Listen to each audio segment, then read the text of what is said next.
habits. To start with, culture. The leadership of women in international organizations mirrors the leadership of women globally. Male-dominated historical structures over many decades in most of our organizations. And it's clear to me that in most organizations that I know, certainly UN organizations, there is not a pool of senior women, which means you don't have a pool of women from whom to choose to appoint the leadership. But what I try to do, and I think what most responsible male leaders should do, is to make sure that they give women opportunities. You have to change also the work culture. To do that very often, certainly in the beginning, you have to change the rules of your daily interaction. That's why I think it's really important to have men involved, and that men need to mentor and sponsor women to take up leadership positions.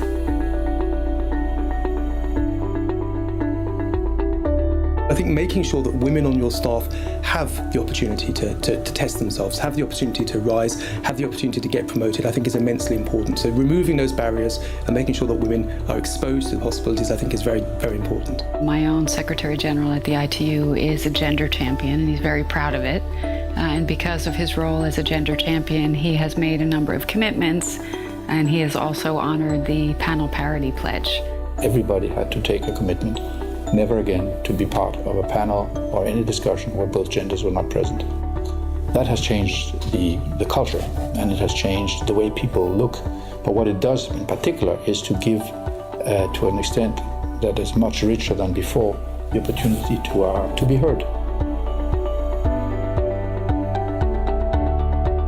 I think it's important to have male champions spearheading these kinds of initiatives.